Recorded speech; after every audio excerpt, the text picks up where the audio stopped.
मराठवाड्यातली पूर परिस्थिती ही आजही चिंतेची आणि गंभीर गोष्ट आहे, पण त्या बाबतीत सरकार गंभीर नाहीये. गेले 2 दिवस सरकार आणि त्याच्या आधी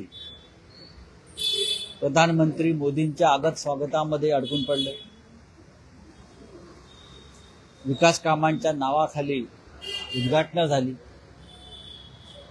प्रधानमंत्री मोदी येतील आणि मराठवाड्याच्या पूरग्रस्तांसाठी काही महत्त्वाच्या घोषणा करतील अशी आमची अपेक्षा होती. पण हे ओझं मोदींवर पडू नये आणि मोदींना कोणी प्रश्न विचारू नये म्हणून देवेंद्र फडणवीस यांनी मोदी येण्याच्या आधी 31,000 कोटीचं एक पॅकेज धुळफेक करावी अशा पद्धतीने जाहीर केलं. त्या पॅकेजचा जाणे अभ्यास केलेला आहे किंवा चिरफाड केलेली आहे ती पाहण्यासारखी आहे.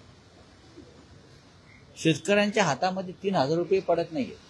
एका वाक्यात सांगतो, आम्ही जी मागणी करतोय की हेक्टरी 50,000 रुपये मिळायला पाहिजे. जमीन जी अक्षरशः खरडून गेलेली आहे आणि पुढल्या 2 पिढ्या सुद्धा तिथे शेती होऊ शकत नाही. अशा वेळेला त्या शेतीची नव्यानं उभारणी करण्यासाठी जो खर्च लागणार आहे तो तर नाहीच, पण 3,000 रुपये सुद्धा हातात मिळत नाहीये. कर्जमाफीचा विषय नाही, असे अनेक विषय आहेत. त्या संदर्भात आपल्या मागण्यांसाठी शिवसेना मराठवाड्यात संभाजीनगर येथे उद्या हंबरडा मोर्चा, हा आमचा हंबरडा शेतकऱ्यांचा आहे, तो काढेल. स्वतः शिवसेना पक्षप्रमुख उद्धव ठाकरे हे त्या मोर्चाचं नेतृत्व करतील. शिवसेनेचे नेते अंबादास दानवे, मराठवाड्यातले खास करून चंद्रकांतजी खैरे आणि आमचे सर्व जिल्हा प्रमुख, त्या भागातले खासदार यांनी त्या मोर्चाची जय्यत तयारी केलेली आहे. हजारोच्या संख्येने शेतकरी संभाजीनगरला येतील. मोर्चा संपल्यावर संभाजीनगरला शिवसेनेचं मुख्यालय, शिवसेना भवन तिकडलं जे आहे त्याचं उद्घाटन उद्धव ठाकरे करतील. केंद्राकडून मदतीची अपेक्षा होती. नरेंद्र मोदी केंद्राकडून आर्थिक पॅकेज याची अपेक्षा होती. दिले जाणार आहे.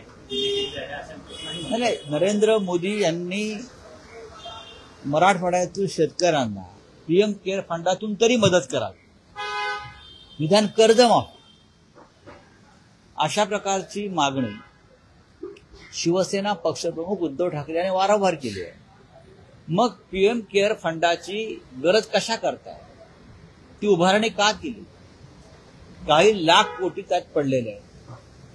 जर तुम्ही पूरग्रस्त शेतकऱ्यांना त्यातून मदत होणार नसेल तर हा पैसा कुठून गोळा केला, कोणासाठी केला, त्याचा उपयोग काय, या संदर्भात जनतेला माहिती मिळायला पाहिजे.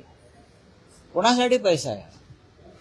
आम्हाला आमचे शेतकरी कर्जबाजारी आहेत. गेल्या 4 महिन्यामध्ये 212 शेतकऱ्यांनी मराठवाड्यात आत्महत्या केल्या. 212. हे आत्महत्याचं प्रमाण भविष्यात वाढू शकतं. शेतकऱ्यांचे प्राण महत्वाचे नाहीत का आमच्या मराठवाड्यातल्या?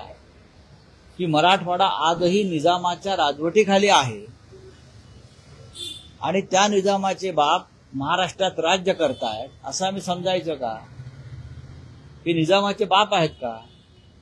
निजामाच्या वर अत्याचार आणि शोषण मराठवाड्यातल्या शेतकऱ्यांचा सुरू आहे.